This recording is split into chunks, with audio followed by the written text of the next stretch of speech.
Saya ulangi. 8. Ketentuan lebih lanjut mengenai konsultasi publik sebagaimana dimaksud pada ayat 1 diatur dalam peraturan pemerintah. 5. Di antara pasal 19 dan pasal 20 disisipkan 3 pasal, yakni pasal 19A, pasal 19B, dan pasal 19C, sehingga berbunyi sebagai berikut. Pasal 19A. 1. Dalam rangka efisiensi dan efektivitas, pengadaan tanah untuk kepentingan umum yang luasnya tidak lebih dari 5 hektar dapat dilakukan langsung oleh instansi yang memerlukan tanah dengan pihak yang berhak. 2. Pengadaan tanah untuk kepentingan umum sebagaimana dimaksud pada ayat 1 harus dilakukan sesuai dengan kesesuaian tata ruang wilayah. Pasal 19B. Dalam hal pengadaan tanah untuk kepentingan umum yang luasnya kurang dari 5 hektar dilakukan langsung antara pihak yang berhak dan instansi yang memerlukan tanah sebagaimana dimaksud dalam pasal 19A ayat 1. Penetapan lokasi dilakukan oleh bupati atau wali kota. Pasal 19C. Setelah penetapan lokasi pengadaan tanah dilakukan, tidak diperlukan lagi persyaratan A. Kesesuaian kegiatan pemanfaatan ruang, B. Pertimbangan teknis, C. Di luar kawasan hutan dan di luar kawasan pertambangan, D. Di luar kawasan gambut atau sempadan pantai, dan E. Analisis mengenai dampak lingkungan. 6. Ketentuan pasal 24 diubah sehingga berbunyi sebagai berikut. Pasal 24. 1. Penetapan lokasi pembangunan untuk kepentingan umum sebagaimana dimaksud dalam pasal 19 ayat 6 atau pasal 22 ayat 1 diberikan untuk jangka waktu 3 tahun dan dapat diperpanjang 1 kali untuk jangka waktu 1 tahun. 2. Permohonan perpanjangan waktu penetapan lokasi disampaikan paling singkat 6 bulan sebelum masa berlaku penetapan lokasi berakhir. 7. Ketentuan pasal 28 diubah sehingga berbunyi sebagai berikut. Pasal 28. 1. Inventarisasi dan identifikasi penguasaan, pemilikan, penggunaan, dan pemanfaatan tanah sebagaimana dimaksud dalam pasal 27 ayat 2 huruf A meliputi kegiatan A. Pengukuran dan pemetaan bidang per bidang tanah, dan B. Pengumpulan data pihak yang berhak dan objek pengadaan tanah. 2. Inventarisasi dan identifikasi penguasaan, pemilikan, penggunaan, dan pemanfaatan tanah sebagaimana dimaksud pada ayat 1 dilaksanakan dalam waktu paling lama 30 hari. 3. Pengumpulan data pihak yang berhak dan objek pengadaan tanah sebagaimana dimaksud pada ayat 1 huruf B dapat dilakukan oleh penyurvei berlisensi. 8. Ketentuan pasal 34 diubah sehingga berbunyi sebagai berikut. Pasal 34. 1. Nilai ganti kerugian yang dinilai oleh penilai sebagaimana dimaksud dalam pasal 33 merupakan nilai pada saat pengumuman penetapan lokasi pembangunan untuk kepentingan umum sebagaimana dimaksud dalam pasal 26. 2. Besarnya nilai ganti kerugian berdasarkan hasil penilai sebagaimana dimaksud pada ayat 1 disampaikan kepada lembaga pertanahan disertai dengan berita acara. 3. Besarnya nilai ganti kerugian berdasarkan hasil penilai sebagaimana dimaksud pada ayat 1 bersifat final dan mengikat. 4. Besarnya nilai ganti kerugian sebagaimana dimaksud pada ayat 2 dijadikan dasar untuk menetapkan bentuk ganti kerugian. 5. Musyawarah penetapan bentuk ganti kerugian sebagaimana dimaksud pada ayat 4 dilaksanakan oleh ketua pelaksanaan pengadaan tanah bersama dengan penilai dengan para pihak yang berhak. 9. Ketentuan pasal 36 diubah sehingga berbunyi sebagai berikut. Pasal 36. Pemberian ganti kerugian dapat diberikan dalam bentuk A. Uang, B. Tanah pengganti, C. Pemukiman kembali, D. Kepemilikan saham, atau E. Bentuk lain yang disetujui oleh kedua belah pihak.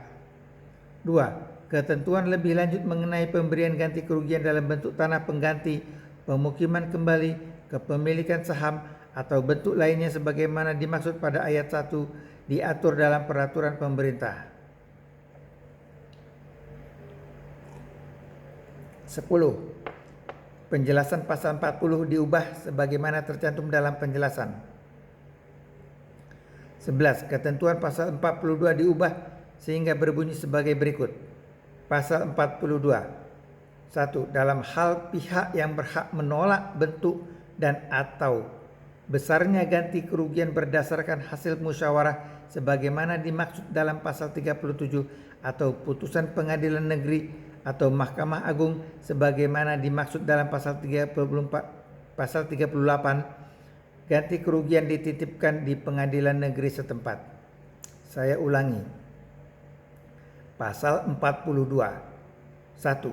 Dalam hal pihak yang berhak menolak bentuk dan atau besarnya ganti kerugian berdasarkan hasil musyawarah sebagaimana dimaksud dalam pasal 37 atau putusan pengadilan negeri atau Mahkamah Agung sebagaimana dimaksud dalam pasal 38, ganti kerugian dititipkan di pengadilan negeri setempat. 2. Penitipan ganti kerugian selain sebagaimana dimaksud pada ayat 1 dilakukan juga terhadap a. Pihak yang berhak menerima ganti kerugian tidak diketahui keberadaannya, atau b. Objek pengadaan tanah yang akan diberikan ganti kerugian 1. Sedang menjadi objek perkara di pengadilan. 2. Masih dipersengketakan kepemilikannya. 3. Diletakkan sita oleh pejabat yang berwenang. Atau 4. Menjadi jaminan di bank. 3. Pengadilan negeri paling lama dalam jangka waktu 14 hari wajib menerima penitipan ganti kerugian sebagaimana dimaksud pada ayat 1 dan ayat 2. 12. Ketentuan pasal 46 diubah sehingga berbunyi sebagai berikut. Pasal 46. Pelepasan objek pengadaan tanah sebagaimana dimaksud dalam pasal 45 ayat 1 dan ayat 2 tidak diberikan ganti kerugian kecuali a. Objek pengadaan tanah yang dipergunakan sesuai dengan tugas dan fungsi pemerintah. B. Objek pengadaan tanah yang dimiliki dikuasai oleh badan usaha milik negara atau badan usaha milik daerah, dan atau C. Objek pengadaan tanah kas desa. 2. Ganti kerugian atas objek pengadaan tanah sebagaimana dimaksud pada ayat 1 huruf A diberikan dalam bentuk tanah dan atau bangunan atau relokasi. Ganti kerugian atas objek pengadaan tanah sebagaimana dimaksud pada ayat 1 huruf B dapat diberikan dalam bentuk sebagaimana dimaksud dalam pasal 36. 4. Ganti kerugian atas objek pengadaan tanah kas desa sebagaimana dimaksud pada ayat 1 huruf C dapat diberikan dalam bentuk sebagaimana dimaksud dalam pasal 36. 5. Nilai ganti kerugian sebagaimana dimaksud pada ayat 2, ayat 3, dan ayat 4 didasarkan atas hasil penilaian ganti kerugian sebagaimana dimaksud dalam pasal 34 ayat 2. Nilai ganti kerugian atas objek pengadaan tanah berupa harta benda wakaf ditentukan sama dengan nilai hasil penilaian penilai atas harga benda wakaf yang diganti. Bagian ketiga, pelindungan lahan pertanian pangan berkelanjutan. Pasal 124. Beberapa ketentuan dalam Undang-Undang Nomor 41 Tahun 2009 tentang perlindungan lahan pertanian pangan berkelanjutan diubah sebagaimana berikut. Diubah sebagai berikut. 1. Ketentuan pasal 44 diubah sehingga berbunyi sebagai berikut. Pasal 44. 1. Lahan yang sudah ditetapkan sebagai lahan pertanian pangan berkelanjutan dilindungi dan dilarang dialih fungsikan. 2. Dalam hal untuk kepentingan umum dan atau proyek strategis nasional, lahan pertanian pangan berkelanjutan sebagaimana dimaksud pada ayat 1 dapat dialih fungsikan dan dilaksanakan sesuai dengan ketentuan peraturan perundang-undangan. 3. Pengalih fungsian lahan yang sudah ditetapkan sebagai lahan pertanian pangan berkelanjutan untuk kepentingan umum sebagaimana dimaksud pada ayat 2 hanya dapat dilakukan dengan syarat a. Dilakukan kajian kelayakan strategis, b. Disusun rencana alih fungsi lahan, c. Dibebaskan kepemilikan haknya dari pemilik, dan d. Disediakan lahan pengganti terhadap lahan pertanian pangan berkelanjutan yang dialih fungsikan. 4. Dalam hal terjadi bencana sehingga pengalihan fungsi lahan untuk infrastruktur tidak dapat ditunda, persyaratan sebagaimana dimaksud pada ayat 3 huruf A dan huruf B tidak diberlakukan. 5. Penyediaan lahan pengganti terhadap lahan pertanian pangan berkelanjutan yang dialih fungsikan untuk infrastruktur akibat bencana sebagaimana dimaksud pada ayat 4 dilakukan paling lama 24 bulan setelah alih fungsi dilakukan. 6. Pembebasan kepemilikan hak atas tanah yang dialih fungsikan sebagaimana dimaksud pada ayat 3 huruf C dilakukan dengan pemberian ganti rugi sesuai dengan ketentuan perundang-undangan. 2. Ketentuan pasal 73 diubah sehingga berbunyi sebagai berikut. Pasal 73. Setiap pejabat pemerintah yang menerbitkan persetujuan pengalihfungsian lahan pertanian pangan berkelanjutan tidak sesuai dengan ketentuan sebagaimana dimaksud dalam pasal 44 ayat 1 dipidana dengan pidana penjara paling singkat 1 tahun dan paling lama 5 tahun dan atau denda paling sedikit 1 miliar rupiah dan paling banyak 5 miliar rupiah. Bagian keempat, pertanahan. Paragraf 1, bank tanah. Pasal 125. Pemerintah pusat membentuk badan bank tanah. 2. Badan bank tanah sebagaimana dimaksud pada ayat 1 merupakan badan khusus yang mengelola tanah. 3. Kekayaan badan bank tanah merupakan kekayaan negara yang dipisahkan. 4. Badan bank tanah berfungsi melaksanakan perencanaan, perolehan, pengadaan, pengelolaan, pemanfaatan, dan pendistribusian tanah. Pasal 126. 1. Badan bank tanah menjamin ketersediaan tanah dalam rangka ekonomi berkeadilan untuk A. Kepentingan umum, B. Kepentingan sosial, C. Kepentingan pembangunan nasional, D. Pemerataan ekonomi, E. Konsolidasi lahan, dan F. Reforma agraria. 2. Ketersediaan tanah untuk reforma agraria sebagaimana dimaksud pada ayat 1 huruf F paling sedikit 30% dari tanah negara yang diperuntukkan bank tanah. Pasal 127. Badan bank tanah dalam melaksanakan tugas dan wewenangnya bersifat transparan, akuntabel, dan non-profit. Pasal 128. Sumber kekayaan badan bank tanah dapat berasal dari A. Anggaran pendapatan dan belanja negara, B. Pendapatan sendiri. Penyertaan modal negara, dan D. Sumber lain yang sah sesuai dengan ketentuan peraturan perundangan. Pasal 129. 1. Tanah yang dikelola badan bank tanah diberikan hak pengelolaan. 2. Hak atas tanah di atas hak pengelolaan sebagaimana dimaksud pada ayat 1 dapat diberi hak guna usaha, hak guna bangunan, dan hak pakai. 3. Jangka waktu hak guna bangunan di atas hak pengelolaan sebagaimana dimaksud pada ayat 2 dapat diberikan perpanjangan dan pembaharuan hak apabila sudah digunakan dan atau dimanfaatkan sesuai dengan tujuan pemberian haknya.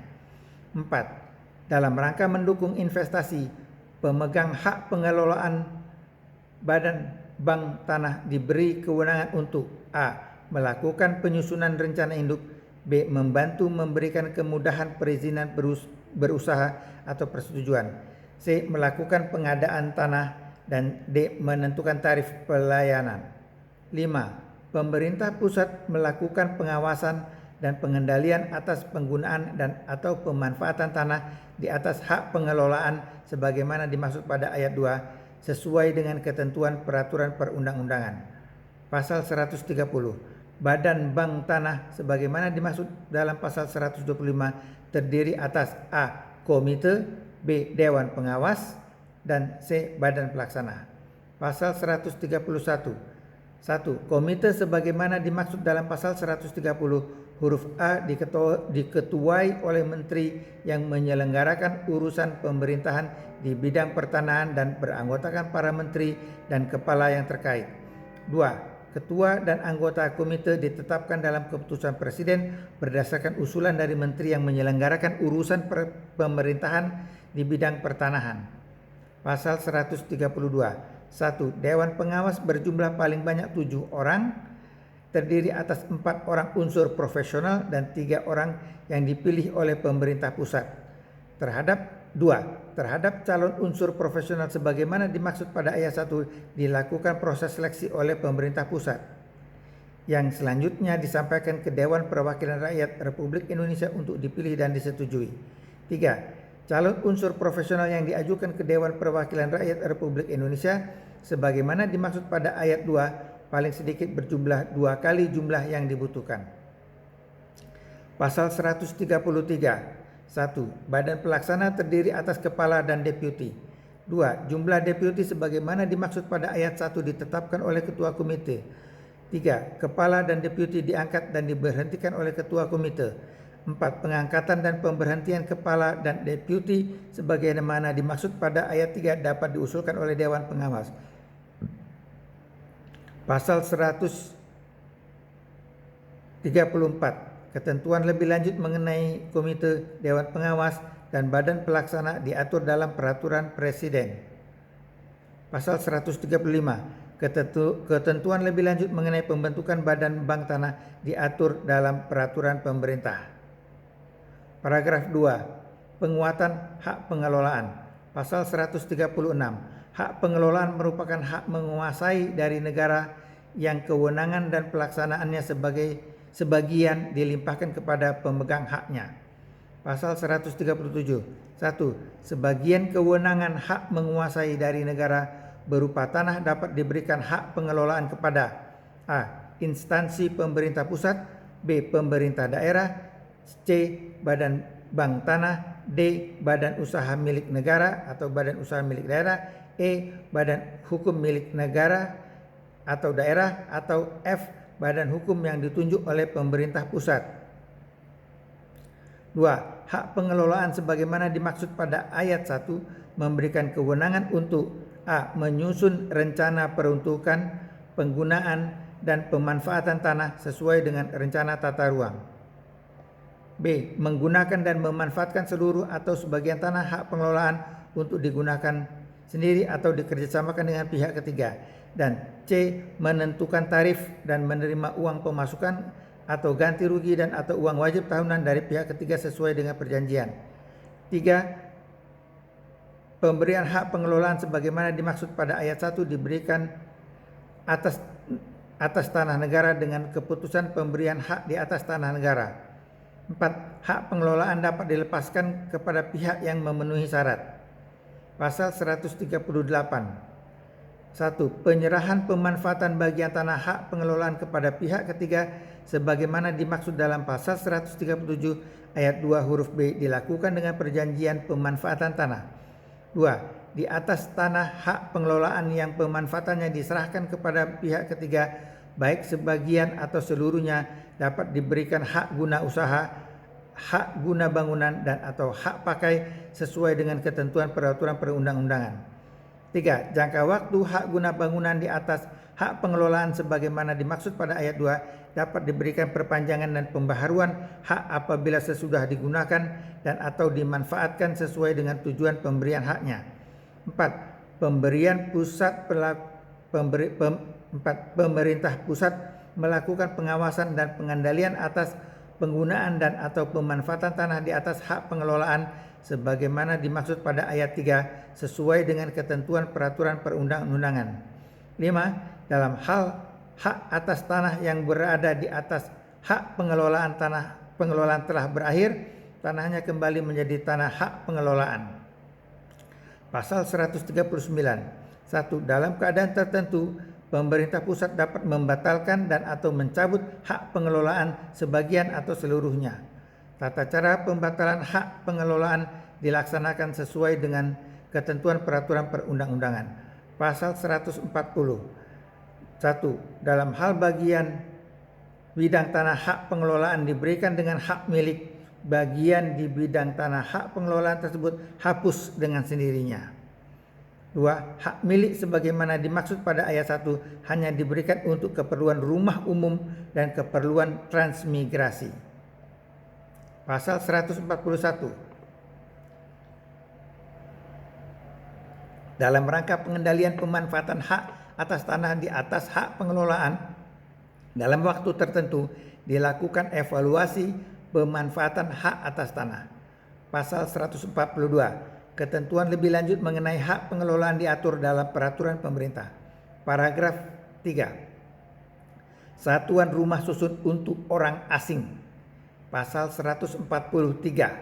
Hak milik atas satuan rumah susun merupakan hak kepemilikan atas satuan rumah susun yang bersifat perseorangan, yang terpisah dengan hak bersama atas bagian bersama, benda bersama, dan tanah bersama. Pasal 144. 1. Hak milik atas satuan rumah susun dapat diberikan kepada A. Warga negara Indonesia, B. Badan Hukum Indonesia, C. Warga negara asing yang mempunyai izin sesuai ketentuan peraturan perundang-undangan, D. Badan hukum asing yang mempunyai perwakilan di Indonesia, atau E. Perwakilan negara asing dan lembaga internasional yang berada atau mempunyai perwakilan di Indonesia. 2. Hak milik atas satuan rumah susun dapat beralih atau dialihkan dan dijaminkan. 3. Hak milik atas satuan rumah susun dapat dijaminkan dengan dibebani hak tanggungan sesuai dengan ketentuan peraturan perundang-undangan. Pasal 145. 1. Rumah susun dapat dibangun di atas tanah. A. Hak guna bangunan atau hak pakai di atas tanah negara, atau B. Hak guna bangunan atau hak pakai di atas tanah hak pengelolaan. 2. Pemberian hak guna bangunan bagi rumah susun sebagaimana dimaksud pada ayat 1 huruf A dapat diberikan sekaligus dengan perpanjangan haknya setelah mendapat sertifikat layak fungsi. 3. Pemberian hak guna bangunan bagi Pemberian hak guna bangunan bagi rumah susun sebagaimana dimaksud pada ayat 1 huruf B dapat diberikan perpanjangan dan pembaharuan hak apabila sudah mendapat sertifikat layak fungsi. Paragraf 4. Pemberian hak atas tanah atau hak pengelolaan pada ruang atas tanah dan ruang bawah tanah. Pasal 146. 1. Tanah atau ruang yang terbentuk pada ruang atas dan atau bawah tanah dan digunakan untuk kegiatan tertentu dapat diberikan hak guna bangunan, hak pakai, atau hak pengelolaan. 2. Batas kepemilikan tanah pada ruang atas tanah oleh pemegang hak atas tanah diberikan sesuai dengan koefisien dasar bangunan, koefisien lantai bangunan, dan rencana tata ruang yang ditetapkan sesuai dengan ketentuan peraturan perundang-undangan. Batas kepemilikan tanah pada ruang bawah tanah oleh pemegang hak atas tanah diberikan sesuai dengan batas kedalaman pemanfaatan yang diatur sesuai dengan ketentuan peraturan perundang-undangan. 4. Penggunaan dan pemanfaatan tanah pada ruang atas dan atau bawah tanah oleh pemegang hak yang berbeda dapat diberikan hak guna bangunan, hak pakai, atau hak pengelolaan. Ketentuan lebih lanjut mengenai penggunaan tanah pada ruang atas tanah dan atau ruang di bawah tanah sebagaimana dimaksud pada ayat 1, ayat 2, ayat 3, dan ayat 4 diatur dalam peraturan presiden. Pasal 147. Tanda bukti hak atas tanah, hak milik atas satuan rumah susun, hak pengelolaan, dan hak tanggungan termasuk akta peralihan hak atas tanah dan dokumen lainnya yang berkaitan dengan tanah dapat berbentuk elektronik. Demikian, namun yang kita perlu lihat sebagai highlight itu adalah masalah tadi pergantian atau ganti rugi, ya.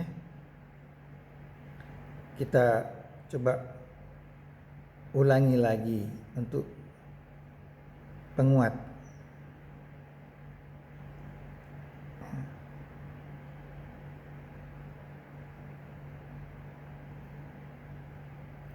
Ya.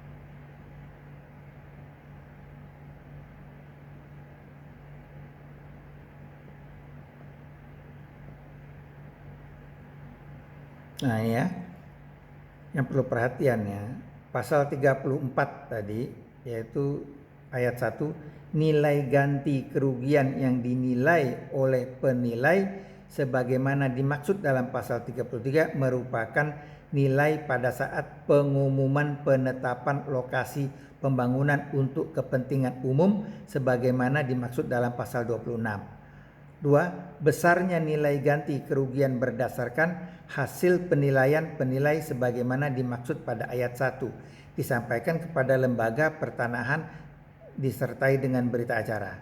3. Besarnya nilai ganti kerugian berdasarkan hasil penilaian-penilai sebagaimana dimaksud pada ayat 1 bersifat final dan mengikat.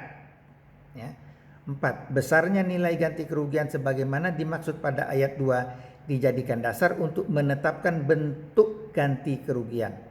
5. Musyawarah penetapan bentuk ganti kerugian sebagaimana dimaksud pada ayat 4 dilaksanakan oleh ketua pelaksana pengadaan tanah bersama dengan penilai dengan para pihak yang berhak. Ketentuan pasal 36 diubah sehingga berbunyi sebagai berikut. Pasal 36.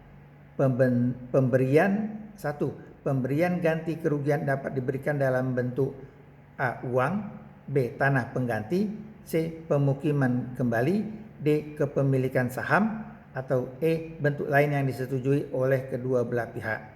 Ketentuan lebih lanjut mengenai pemberian ganti kerugian dalam bentuk tanah pengganti, pemukiman kembali, kepemilikan saham atau bentuk lainnya sebagaimana dimaksud pada ayat 1 diatur dalam peraturan pemerintah. Kemudian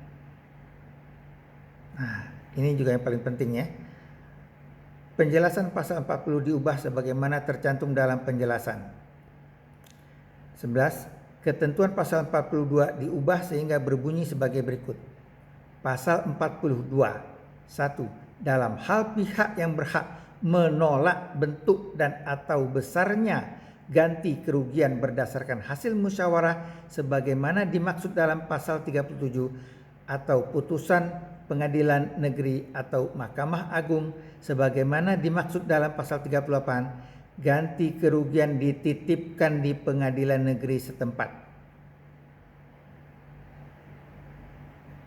2. Penitipan ganti kerugian selain sebagaimana dimaksud pada ayat 1 dilakukan juga terhadap pihak yang berhak menerima ganti rugi kerugian tidak diketahui keberadaannya atau objek pengadaan tanah yang akan diberikan ganti kerugian 1. Sedang menjadi objek perkara di pengadilan, 2. Masih dipersengketakan kepemilikannya, 3. Diletakkan sita oleh pejabat yang berwenang, atau 4. Menjadi jaminan di bank.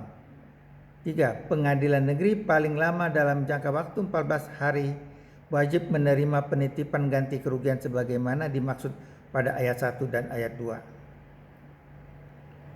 Itu yang sangat kita perlu perhatikan menjadi highlight.